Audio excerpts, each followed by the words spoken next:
Hello and welcome to a December edition of season 4 of the Mic'd Up Show, where every mortgage has a story. This is the ultimate hub where the hidden stories behind the mortgage industry come to life. My name is Michael Kelleher, And happy holidays. My name is Michael Zal. and in every episode, Michael and I dive deep into the entrepreneurial spirit, the strategic insights, and the breakthrough innovations that built the world's greatest mortgage companies. So, whether you're advancing your career or scouting industry leaders like John we have today, or exploring opportunities in fintech and prop tech and wondering how mortgage or home ownership on the other side of the chasm is relevant, you're in the right place to find out. So, get ready to unlock the story behind every mortgage. Today, we have a special guest for me, S. John Murray, who I'll be calling John throughout today. And he and I have crossed paths. When I created the mobile app, I would find myself running into him at the MBA scene, at Lenders One and other cooperatives in the 2014, 15, 16. Now, we've had other people on here that you could say the same thing about, but very few were from Massachusetts. So very few were just a stone's throw or, a couple miles or a train ride away. And so anytime I would see John, we'd have sports. The local teams were doing pretty well during that time. So we got to know each other really well. I would call him when I had a new idea. I had an idea at the time. We were white labeling mobile apps, and we knew we could really get to the next level if we just made a commercial app that loan officers could download that we didn't have to white label for the company. And we made this app called Loan Squatch. My favorite. And John loved it. I mean, all the buttons were like Sasquatch footprints. So like loan info was a Sasquatch footprint. And the app in the store was called Loan Squatch. We own loansquatch.com. John, he's an idea guy. He was like, you need bumper stickers. Like when I go up to skiing, you see him. And so, John, we're going to go through your story, but I think it's one of the backbone of this show, which is once you get great at sales and being a great loan officer in this industry, if you stay focused on that, the opportunities come to you and you get a chance to grow, but at the same time, you kind of all live through the same pattern. So we'll go through that, some old technology, new technology time, becoming old, winning awards and awards that aren't over anymore. John actually said it funny to me. He said, that is my life story. I don't know how you got it all on GPT, but I don't want to be some obituary. I got to refresh a little bit of it because it sounded so commemorative, right? And Well, hopefully you can hear me because I just lost you for 1 second, but you came back. So you can hear me okay, right? Yeah. So why don't you tell us before we all dive in with our questions, before we dive into how in Michigan went into the mortgage industry, can you just explain a little bit about just how you're feeling about where you are in the mortgage industry today and who you are and why you're energized, especially with the Synergy One team? Oh, I've gotten re-energized. It's funny how the origination business is so the same, but so different than what it was even, back in the 80s. It's crazy how, in some of your questions you came up with it. You don't, and it's funny because you don't know what technology you miss until you don't have it. And we did a short stint. Draper and Kramer was my old company, great company. I wanted to retire there. They ended up stopping the origination kind of system and selling off the company. So we went to a smaller bank that wouldn't allow even ChatGPT. Wow. I mean, we couldn't have Gmail. We had no hybrid e-closings. We had no portal to help the clients log into their applications and give us, their documents. So everything was done by somehow I had to figure out how faxes worked. And it was unbelievable so I had to go from a system that was so easy with technology to one that we didn't have for the last year. So we're so happy to get back to Synergy One. I mean, they're exactly our old company on steroids, not the bank company, but the Draper and Kramer mortgage company. It's amazing that technology and the ease that my clients are so happy to be back to have this. And I'm ready for it to get busy again because it's just so many new toys to play with. I'm psyched. It's reinvigorated me. I wanted to start. It's the holiday season here. I'm going to go over my cousin's for Christmas Eve, and he's going to pull out a CD that I burnt with my mortgage information on back in 2012, and I thought I was creative. But then I read, doing the research, you have a 2004 holiday CD on a branded A Holiday Journey, Volume 2 with S. John Murray from Mortgage Financial. So, can you just give us a glimpse into the era of sending physical gifts and handwritten notes and music to clients? I mean, I thought having a CD was so ahead of the curve then. I was going to go with a cassette, but I figured no, CDs will never go away. But so we would send out these Christmas CDs, and it was awesome. I mean, my clients, except that it started getting in 2004. I mean, 2003 was huge as far as production goes. So it got expensive because I had like 1,000 clients that I was sending these CDs to, and I'm not the most organized person as far as getting Christmas cards and things out. That's putting it mildly. So it may be that was the one thing I had to get ready and get ahead of the curve to do and get those out to all my clients. Because if I didn't, I would hear from them. I got a lot of crap from my buddies though that were like, "Oh, thanks for sending me your Christmas holiday journey," and all that. But it was the best marketing piece. It had my picture on it, and and then again, I couldn't send it late because you're not going to listen to "I'm Dreaming of a White Christmas" in January, so it had to go out and get to their house. But unbelievable, like they just waited for this thing, and I had to keep on remembering which ones I didn't send. I did it for like 6 years, so it was a whole group. I met you too late. You would have been on my list. I was John, gonna have my son bring it in. I wish I did because I still have them. I have to dig out the CD player though, so I can play it. wow. John, let's go back in time, back into the 80s and start with your journey. I think, or even maybe even earlier than that, I'm not sure. But if we can trace you back into your days, into Michigan and really talk about your start in sales. Would you mind tell us your story of how you got into sales and what you did in order to start your hustle or your journey of the hustle? It's funny because through college I learned that the easiest way to make money was waiting on tables, and so it gets overall. I think all the best originators probably start out as waiters or waitresses or in bartenders because you get to learn to talk to clients and not be nervous about it. And so because I'm not great with public speaking or any of that type of stuff. I just never was. That was not what I wanted to do, but I didn't mind talking one-on-one with any of my clients. And so when we were at Michigan, there wasn't a lot of opportunity in 85 when I graduated and getting into 86 for any type of a job. So the only one that came out there was American Frozen Foods from Woburn, Mass. And I didn't want to stay in Michigan. I mean, I don't know if you've been out there for any length of time, but it's flat. There's no ocean, and there's no skiing. Or there is, but it's actually a mountain that used to be a dump that they put snow on. So that's your skiing out there. So I was coming home and so I got into sales. I unbelievable training for American Frozen Foods to learn how you flash freeze meat so they don't, you don't break the blood vessels and the type of cuts and boy, I'd sit down with a family and you can get this with fillets and all the different London broil cuts and the different hamburgers, and we'll even throw in a couple of turkeys, which I hate asking for referrals because they had to give me like 10 referrals and I get a turkey, they get a free turkey. So that part of me is tough. I have a tough time asking for referrals from my clients because I'm afraid I'm actually like the American Frozen Foods guy, just saying I'll give you a free turkey. Wow. But then I would go through the whole thing like, wow, what does this cost? I'm like, well, it's $70, a week, but that includes the freezer. And they'd be like, oh my God, that includes the freezer. So I would sell these things like crazy, but we wouldn't get paid until their credit checked out. So I had like a 90% sales rate, but only about 50% ever got delivered because half the clients couldn't afford the actual $70 a month when they ran their credit. So I That's learned, almost better. That's almost better than a mortgage ratio now, actually. no, it was crazy, but you know, I did not want to. And the funny thing is, they told me how much money you would make, and at the time, they said you could make up to like 35,000. And I made the Mr. Meat probably list 3 out of like the 6 months I was there starting, and I was training people. I'm like, look, if I'm Mr. Meat and I'm only making maybe $1,000 a month because of all the different, and my friends love the Mr. Meat thing. That was another one that got me.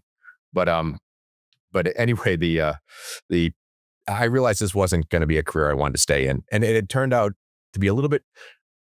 The meats were unbelievably expensive. I started doing the math out, and they're back then it was like $30 a pound. I'm like, wow, this is not something I feel comfortable. Like, I finally got to the point where it was one of my good friends' wife's family. And they were older. They're like, "Oh, we trust you. We're going to buy from you." I'm like, "No, I can't do it. You can't buy this stuff. It's way too expensive." So that's when I went to interview with Farragut Mortgage in origination, and the rest is kind of history. It was crazy.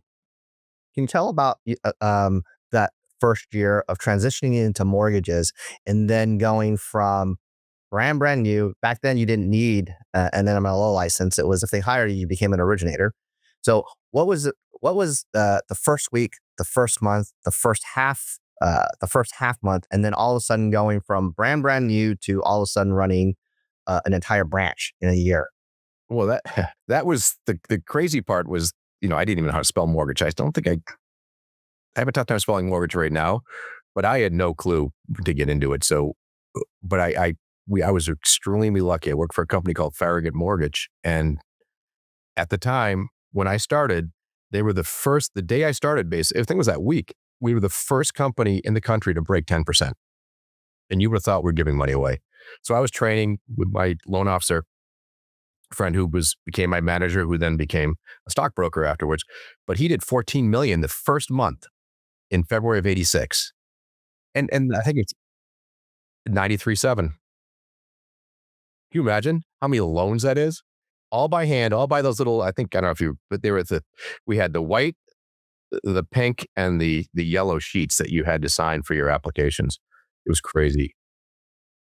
Yeah, the press through. Yeah, you had to press through it, and I always forgot the wrong. Oh my god, I took the pink one, not the yellow, and it was always like crazy. But so my first 2 weeks, I did 6 million in loans. I thought this is insane, and I was getting 55 basis points. So I made more in 2 weeks than I would have made what they lied to me about making at American Frozen Foods, which is just, I thought this is never going to end. This is the best thing in the world. My family thought I was working for like drug dealers. They're like, you can't make that kind of money.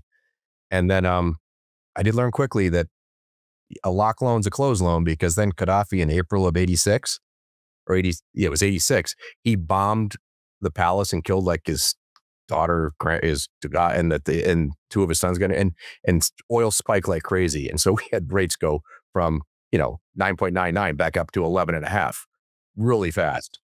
So, but I was kind of happy that we were all happy that happened, because none of us knew what we were really doing. And it took like 4 months to close those loans, but they did eventually all close. So During that time period when rates went from 9 to 11 and a half back in the 80s, technology is super antiquated compared to today.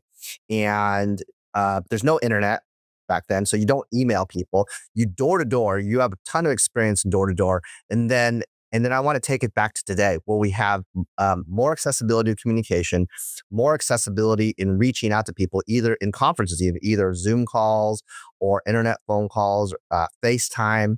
And it seems like today it could be easier, because you don't have to press hard, go get the actual physical loan application, right? But yet the interest rates went up and everyone's like, I'm only doing like 1 to 4 loans. But here you are in a 9% interest rate environment, going up to 11 and still potentially going up to $10 million a month. How does someone in a mindset capacity go not only in origination and also in leadership, take it to where you just grind it and grit it and just hustle through it?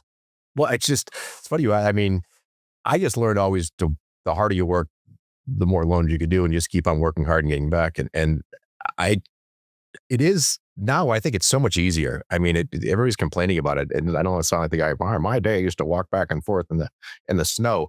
But I will show you one thing I wanted to bring. This is what got me through it in the beginning. This bad boy. I was so ahead of the curve with my technology. This this that was how my clients got in touch with me. Of course, I had to make sure I was next to my car, because you didn't have that. You couldn't plug in your phone. But that's what we had. And you talk about, you think you got it tough. We used to get the credit reports, and if they ever went off the little rail, I don't know if you have you talked to people that had that, but the credit reports would come out on this little wheel thing, and it would take a couple days to get them. So you never knew if your client qualified for a while. But if it ever came off that little digits, it would just make a big mess. It wouldn't even be a printout. So it was insane. And we had to like handwrite everything. So we had to hand deliver and hand sign everything. You couldn't go in the mail with it. So finally we got to like 93. We were doing the same kind of volume again 93, 2000. I've gone through a whole bunch of these cycles, but to now to be able to sit there on your phone, be on a ski lift, say, "Oh, your closing documents are there for your client." You hit a little button and sign it. It's just so simple. And my clients don't have to try to track me down on that. They actually can reach me and not because I never gave out my cell number because it was so expensive to call on that thing. I think it was $1 a minute. So I mean, I couldn't. So it got crazy. But to answer your question now, I think we have all the technology in the world, but we also have we have a lot more competition. You've got all the servicers that they've gotten really smart and really good at retaining their servicing. And so that's a big challenge for all of us, I think. Yeah, I think competition is definitely the most overlooked part of it. The attention, the eyeballs. When I hear stories, I also find it very interesting. The 90s are like the lost time. So like we have a lot of guests on here that talk about their venture in the 80s. They get to some point in the early 90s and then you don't hear from, you don't hear from them very often. I was watching the Kevin Costner Beautiful Day of Christmas about it, the birth of Christ, and he talks about Jesus' time in Egypt, sort of the same. You don't really hear much. I think that's, or maybe no, maybe when he went to Nazareth, but like him growing, you don't hear much about that. I feel like that's a lot for the 90s because, and I just want to, I'm doing a segue to point out, I mean, you were an advisor for Sue Woodward's, like I Yeah, think the mortgage market guide you were doing and trainings Barry nationally. Habib. Yep. Barry Habib, but like Barry Habib, Todd Duncan, Scotsman's Guide, these all ring, and maybe they were before, but to me, these all stories I know about them like Yep. 2004 Mortgage on. Originator Magazine, Mom. Yep.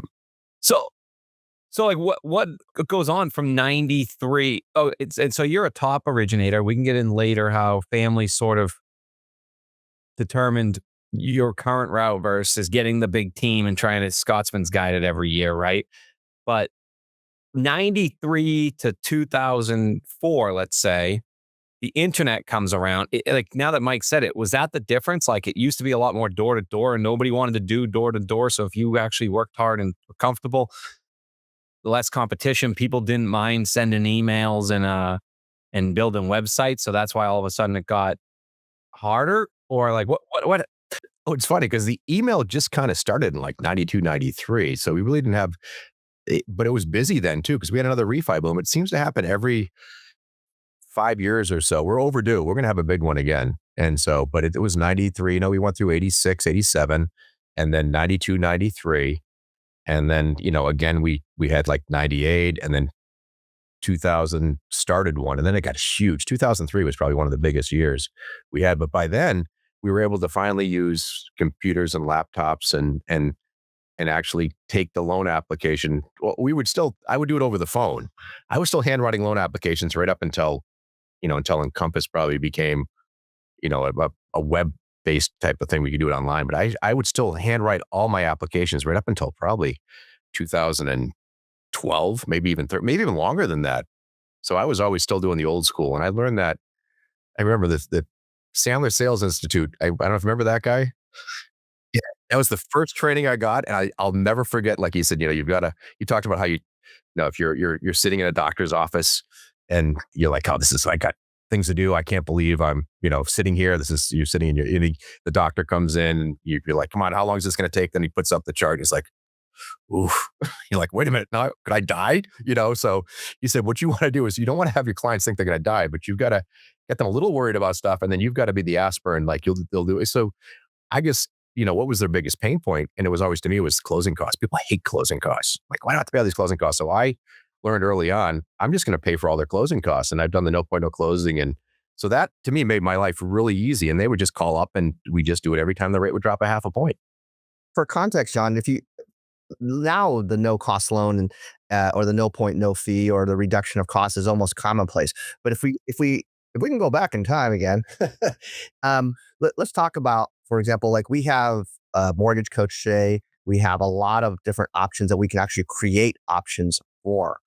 But if you go back before even mortgage coach, you had to be able to say, okay, well, before it was like, okay, this is your loan. And if you were doing like a loan with HFC or beneficial, it was like 4 points, 10 points, right? And so what did you do as a part of the sale in order for you to create the different types of options, and what was your mindset in creating that for your client base? Well, I mean, the beginning in 86, there was only like the 2 points and they went to 0.87. I'm like, all right. And then I did the math on this and then 91, 92 hit. And, I was averaging maybe 30, 40 million a month. Then I realized if I didn't charge them closing, and I stopped charging points, but then I started actually paying for the closing costs in the 90s, because then my $30 million clients would then turn and just refinance again. Now it's 60 million. Then it'd be 120 million. And they'd tell all their friends about that. I didn't pay any closing costs. So I worked a lot. I just worked with basically financial planners and accountants. And I would get in with Fidelity and they would tell their clients about doing the no closing and Ameriprise, the same. And then I would just sit there and go into an office and just write loan after loan after loan. And then they would tell all their friends about it and their clients. And I was doing this without doing a lot of real estate business, because it was, when I got into the business, there was a lot of older bankers that were, they'd make fun of me. Oh, you don't want to go with me. He doesn't even show up at the office, kind of thing. And I just realized that working with financial planners, it was a lot easier.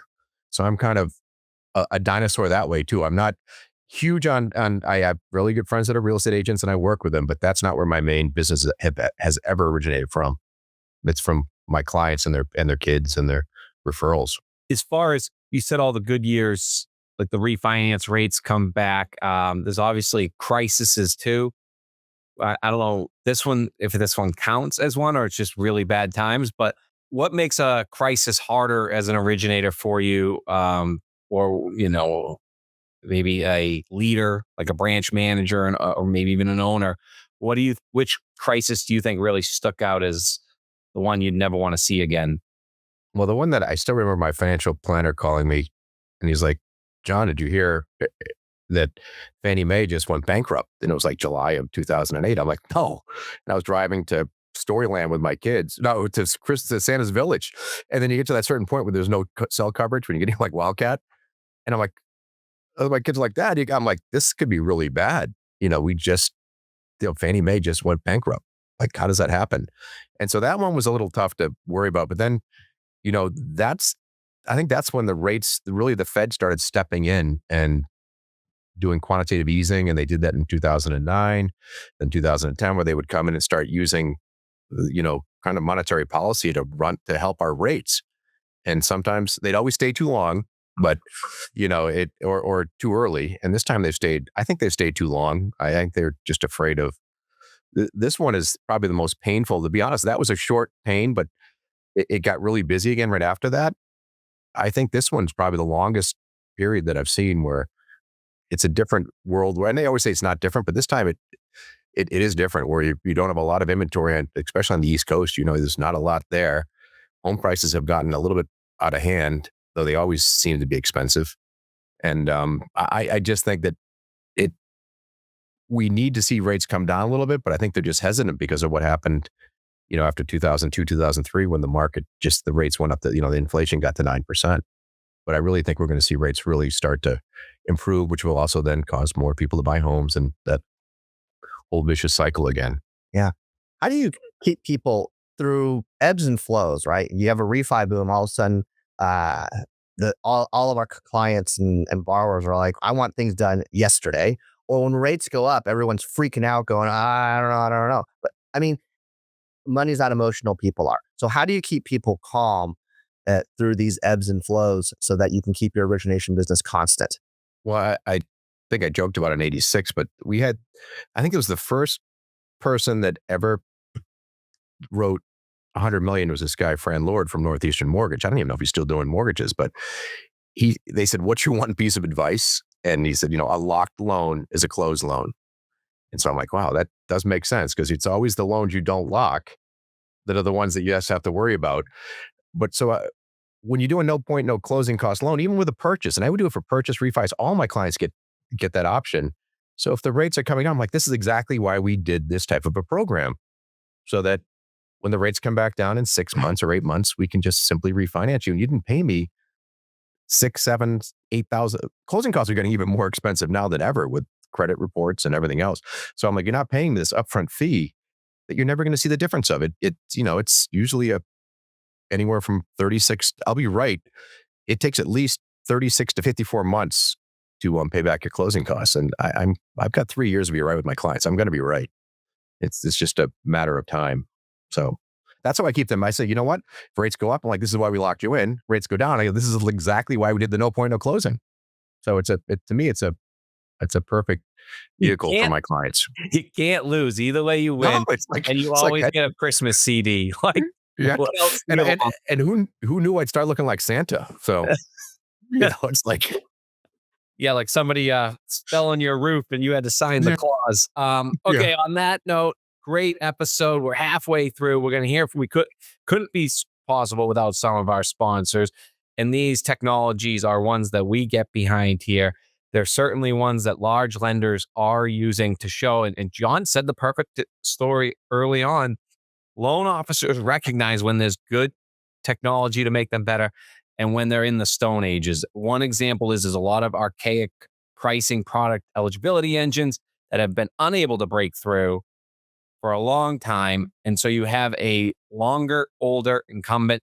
And now you could see why over 50, and the number could be higher, companies are changing this year alone into Poly, the new pricing product eligibility engine. One of our sponsors, they're not in the video. Let's see some of the videos and hear some of the audio of some of our great sponsors. And we'll be back on the other side. Verifying income for all your applicants means you need roughly 23 different vendors and waste hours and hours of your team's time. But with TrueWork, it's just a single place for all your income verification needs, so you get the most advanced VOIE solution.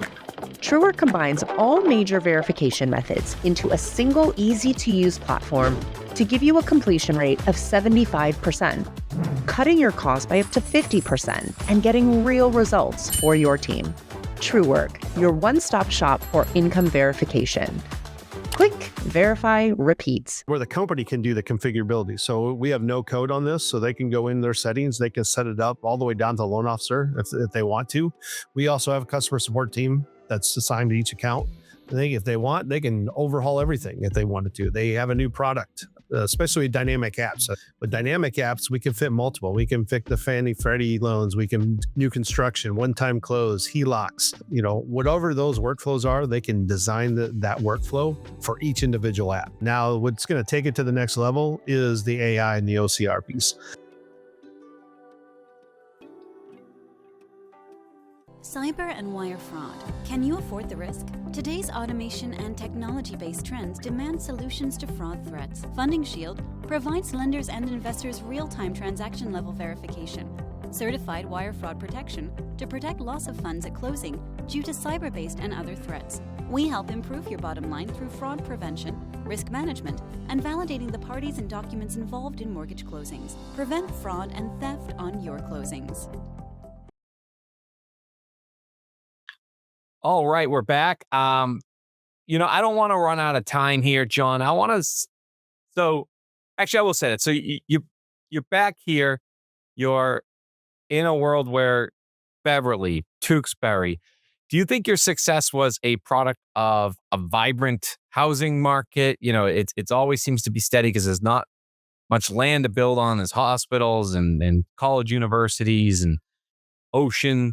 Do you think it was because of your ability to train and understand sales from your Mr. Meat background, your Sandler background? Or do you think it was some other, it sounds like your ability to work with maybe financial planners, find a unique referral plan. What is the mix there? How much of it is geography? How much of it's rate? And how much of it is personality?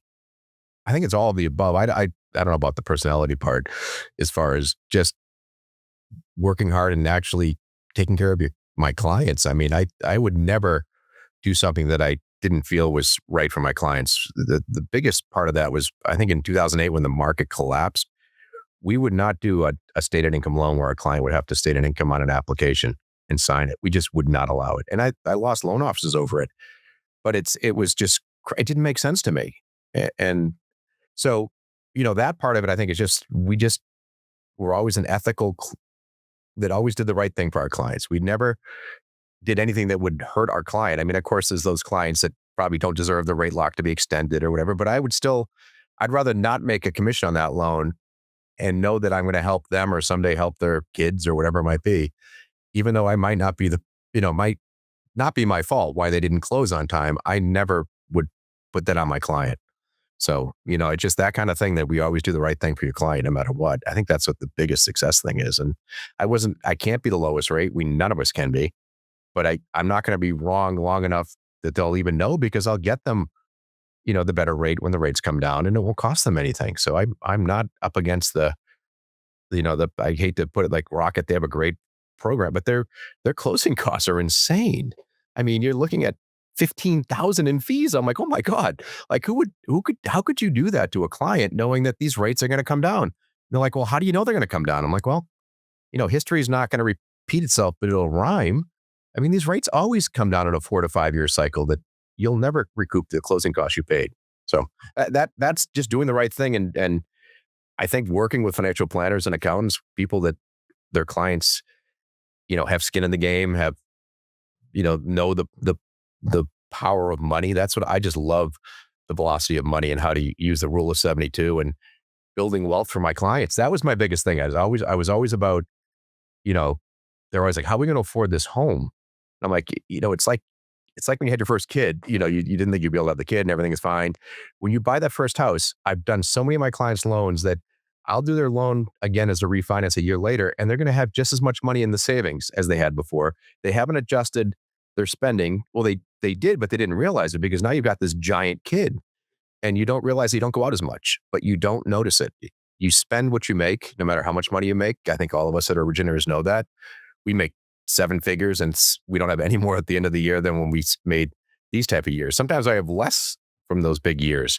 So it's all about, building wealth with real estate and just being working with the right clients and doing the right thing. I think that's what I've done for years. I don't know what else to do. Did you ever, there was a time like when I was originating retail originations, my favorite adjustable rate lender was actually Chevy Chase, because they offered like 1.0 margins versus originators who would go and earn as much as they could off like 5, 6, 7 margins. And those are times, and that's the time where the originator gets a chance to really show their education in the mortgage industry. But what do you think now about adjustable rate mortgages for those who are like, well, I'm not sure rates are going to take off. I'm not really sure what's going on. Was there ever a time you thought there's just too much product, it's just not worth it? Well, I just remember somebody from World Bank showed me the option arm thing, and he came out with a brochure. It was more pages than my frozen meat thing was. I'm like, if I can't understand this, there's no way my clients can understand how this option arm works with the different, like you talked about, with the 3.0 margin or the one. And funny thing is, those probably ended up being the cheapest mortgages when the market collapsed and the rates, went to zero. But by then, everybody else, the problem was that these people had no money to put down and they had no income.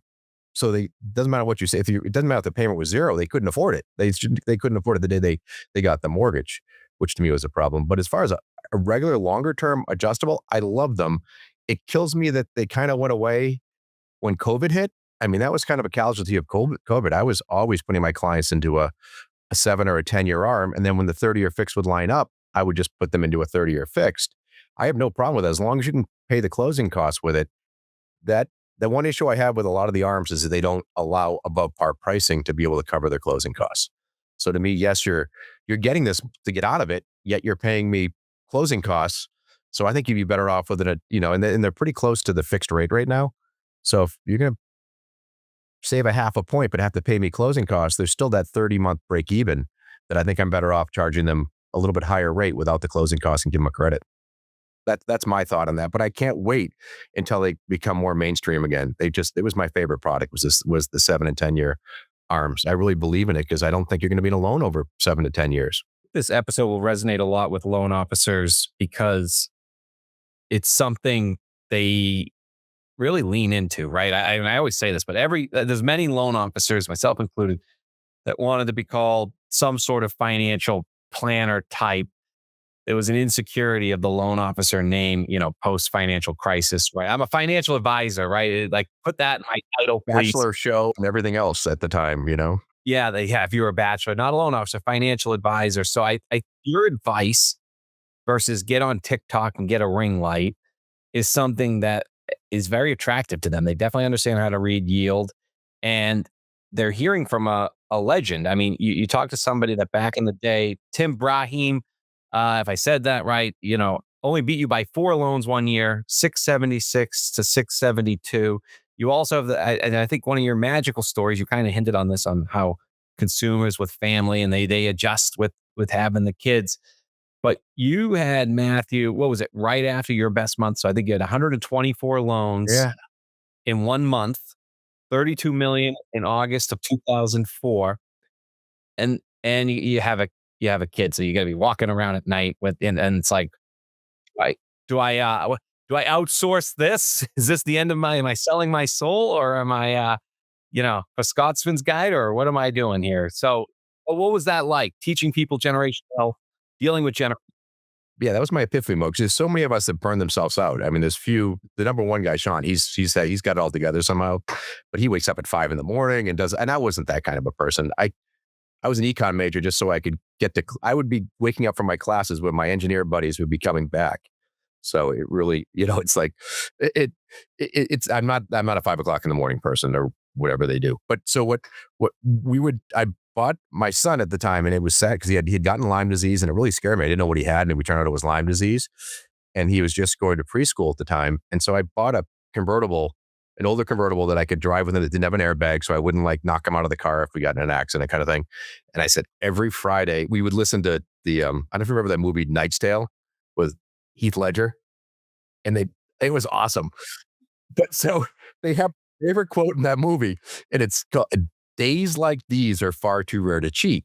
And so I'm like, Matt, this is I'm going to pick you up every Friday, and we'll from school, and we'll ride in the convertible, and we'll listen to this all the different songs. It was all Queen, everything was. It was an awesome friggin' they do like all these rock and roll songs to these knights jousting. It's a really good movie if you haven't seen it. But anyway, I didn't pick him up that first Friday after I did that huge month, and he's sitting at the door, and I'm like, "Now, Matt, he goes, where were you, Dad?" I'm like, I just finished closing the biggest month, like you mentioned. It was 132, some crazy 124 loans, 32 million. And I'm like, I've never done anything like this before. And he looked at me and he goes, "Dad, so you cheated." So I'm like, oh my God, this is like crushing me.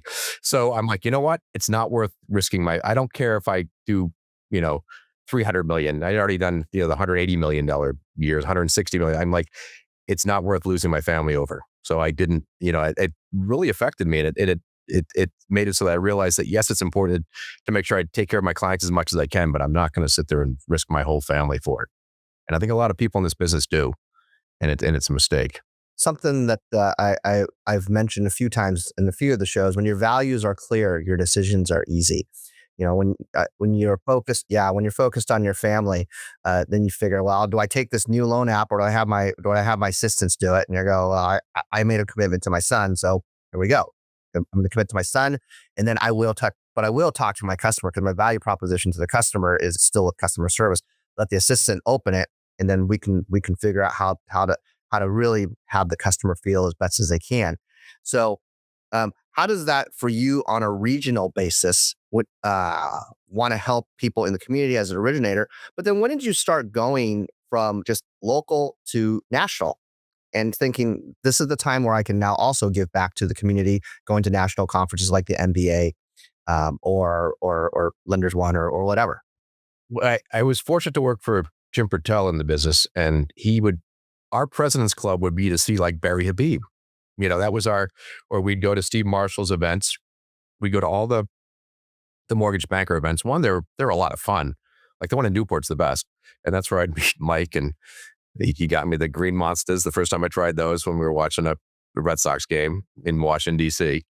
And I got to meet him at a bunch of these different conferences, which they really are a lot of fun, but you learn a lot of things. I'm the guy that would just sit there and be writing notes and just trying to learn, because it's just amazing. You just you're going to pick one thing out of these things that's going to help you get better, and you can always get better.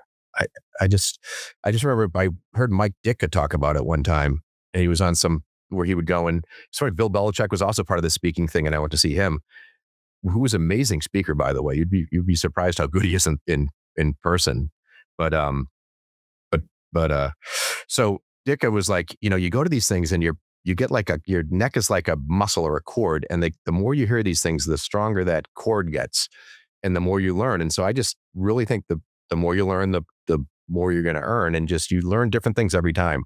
I'm on like everything, Loan Atlas, Mortgage Coach.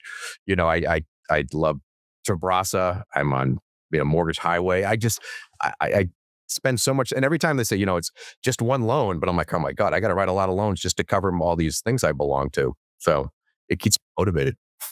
I find, we're in an industry where we build generational wealth for the families that we build it for. And so I guess I have two questions. One relating to that, you must have a story where someone came back with their kid now ready to buy a home, or their nephew or their niece. But I want to have you follow up with this.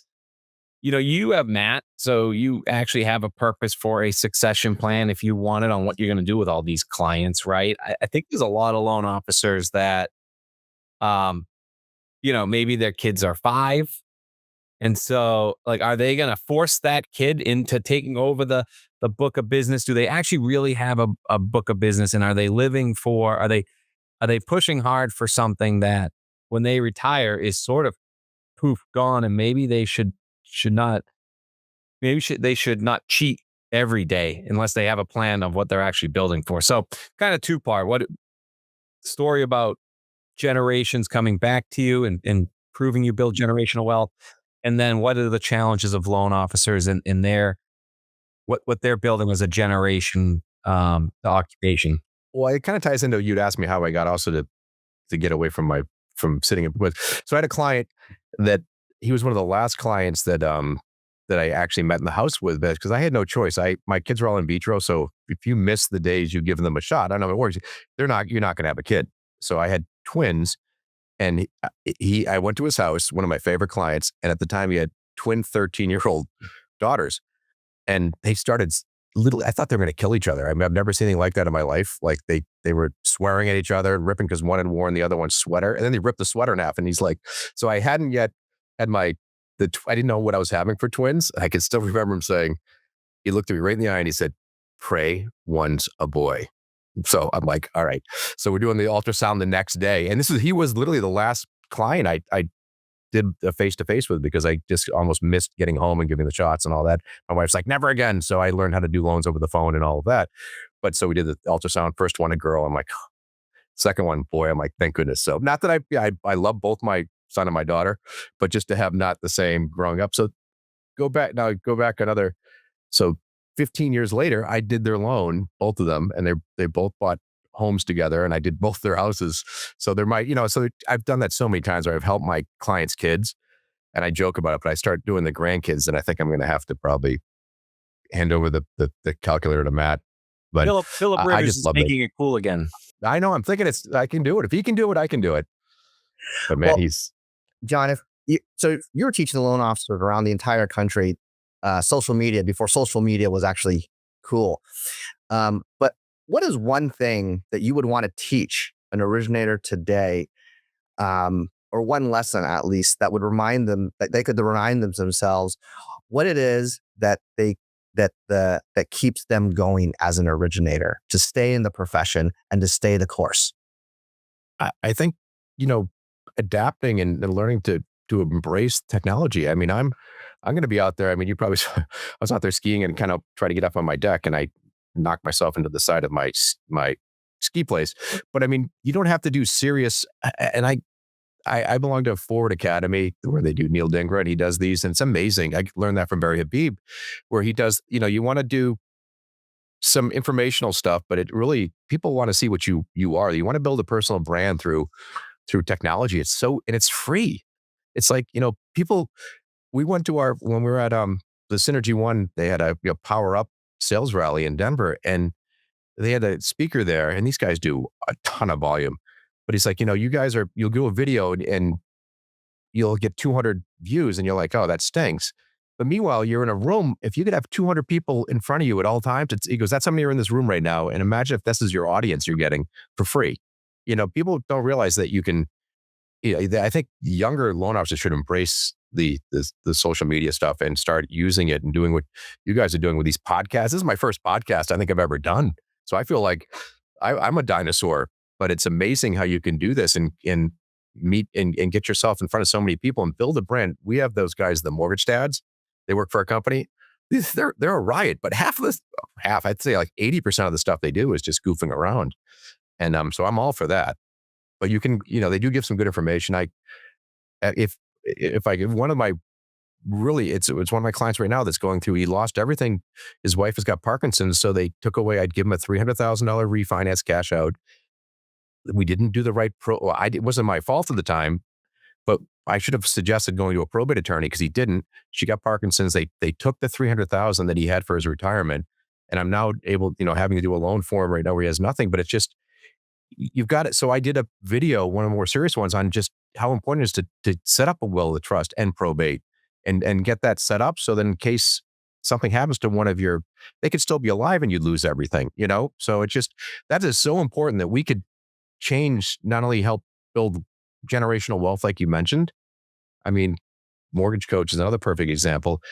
I always recommend, and there's a way you can show what the investments grow and but I took the $300 I saved from one of my first refinances and just gave it to my financial planner when my kids went to go to school, and I had 3 in college. That 300,000 had turned into 300,000 when they went to college, and it's money I didn't even know it eventually just came out of my account. But had I just did not put it with a financial planner, it would have been gone. So that's the thing you've got to, as a loan officer, we can really make a difference with people's lives, and not now, but even 15 years from now. So that's where I think we got to be good. I don't think that originators today even understand some of the software that financial advisors use. For example, like if they understood even what Redtail is a origination software, is like a origination software for financial planners. And if they knew that, and they could go, oh yeah, we can go over to Right Capital, and then Right Capital directly goes into Y charts, and that tells you about the markets and tells you about what's going on. I don't think enough originators actually understand that financial services side of how is it that the financial advisor is using technology today to reach back to their clients. And then how do they use that information so that the originator can say, oh, this is how the advisor is now tracking people. And this is now how I can also sync our technology with their technology and with the information that's readily available today, create more opportunities for their business. I think that if we were to go back and say, hey, Mr. You were working with financial advisors, CPAs, estate planning attorneys before it became cool. And now that it is cool, we actually don't even know enough. Bear Habib has been really adamant on on teaching originators how to do that, but they really haven't caught on. They haven't got it.